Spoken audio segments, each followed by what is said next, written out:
is up? Hopefully you guys are having a wonderful day. Back here with some more Resident Evil Requiem gameplay for you. And today I'll be talking about, was Leon S. Kennedy's fate by the ending of Resident Evil Requiem, was it the right call? Now this is one of the big things that a lot of people have been anticipating and discussing ever since the game was officially revealed. And definitely more when Leon S. Kennedy himself was officially revealed.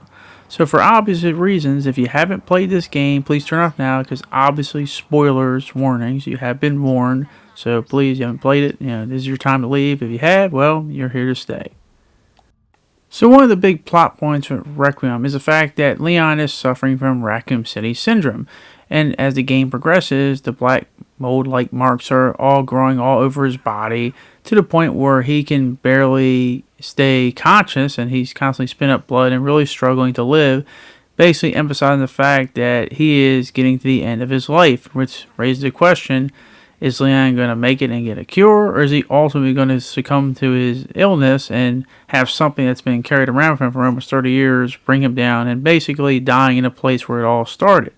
And a lot of people were saying, how either A, it'd be symbolic for him to pass away in a place like this, or B, I just can't see someone like Leon being around for that long and ultimately passing away, Capcom, Resident Evil's most fan-favorite character. So, I'm going to discuss what they ultimately did for the ending, and then discuss whether it's the right call, because I think that's ultimately very important to understand how I personally feel and what I think they were trying to do and whether it was the right thing. So let's discuss how the endings all lead up to. By the end of the game, you get a choice where, with Leon basically on death's door and as Grace, we can either A, destroy Elpis, or B, release Elpis. Now keep in mind that both of these are endings, and one is a canon ending and one is a non-canon ending. And also understand context that Grace is the only one that really kind of has a feel for what Elpis is, other than all the other characters, because the main villains and even Leon himself have no idea what it is. But basically they give you a prompt of what you can do. You can either destroy it or you can release it. And if you haven't already guessed, the destroy ending basically means it's the ending where Leon unfortunately meets his end. And the release ending of releasing Elpis basically means that he will survive. So let's talk about the destroy ending first. So unfortunately, that's where Leon S. Kennedy meets his end. And basically, in his last fighting moments, he decides to get Grace out of harm's way as the whole platform is collapsing. But ultimately pay the price for this, where even though he was already going to succumb to the syndrome anyway, Xeno unfortunately puts him down. And this ending basically leaves a lot to be resolved, because it just kind of ends. And it doesn't have any boss fight. The villains just miraculously disappear because Gideon doesn't even show up here. And also because you destroyed Elpis, it's not just Leon who ultimately pays the price. It's all the people who suffer with Raccoon City Syndrome that ultimately pass away. So goodbye Sherry too. And this feels like an ending that's just kind of like a dummy ending, if you get my drift and meaning and stuff. And also, me personally, if I was going to get rid of Leon, I wouldn't have him fall this way. But that's just me personally. But ultimately, this is the non-canon ending. So now we move on to the canon ending, which is basically you releasing Elpis. And by releasing Elpis, you get a lot more here. So not only does Leon get cured by it, but ultimately Xeno injects himself with not realizing what it is, realizing that it's taking away his powers. Gideon also appears here. Why he didn't appear in the other one, who knows?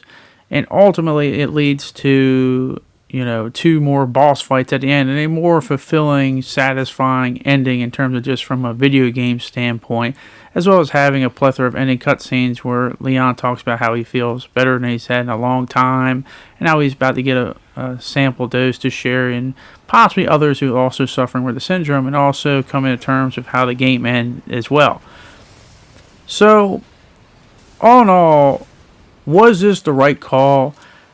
Ultimately, I feel like it was the right decision for Leon to ultimately survive, because of just the way there's 2 endings. I think it was one of those have your cake and eat it too moments, because let's just be honest. the majority of people are not going to be asking for Leon to pass away by default anyway. But also, do I trust Capcom to do it effectively and write it well? No.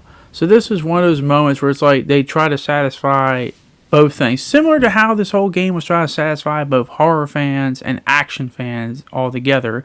This ending trying to satisfy people who want to see Leon continue on and people who are, maybe getting sick and tired of him and want him to pass away or something like that.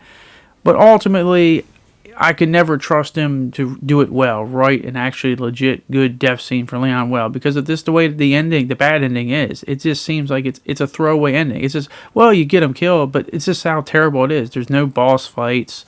The villains just disappear or give up, who knows. And not to mention, everyone else infected with the syndrome, including Sherry, they're all going to die too. So it's just like, it's an unsatisfying ending that 99.999% of people probably are never going to like or care about, even if you are someone that was pro-Leon death. But, with so little satisfaction there, like maybe, I can understand it if, he did pass away in that ending, but they had other things going on, had different boss fights or something like that. But no, just Grace obviously just, leaves the thing on the platform raising up, and that's the ending of it. And even the last phrase is, Grace saying, "I wish I could have saved you, Leon." So it's like, they were never going to commit to that anyway. And based on how this game was ultimately advertised, when Leon was shown off, and in future trailers, they were more going to milk the hell out of the possibility of him dying, but they were never going to ultimately commit to it.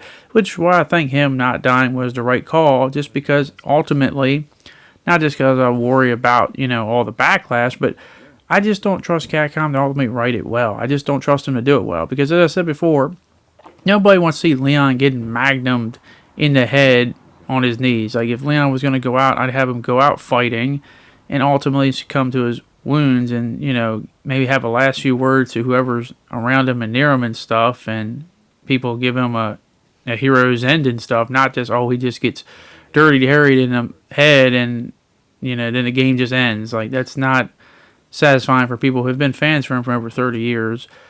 But that's ultimately how I look at it. I feel like this was just one of those things where Capcom tried to please those fans who were one side, as well as trying to please the fans who were the other side. Similar to how the game, they're trying to please two different types of fans with horror and action. They try to please two types of fans who are pro-Leon living and pro-Leon dying. And it's just like, based on your own history, I'd just rather you just commit to it.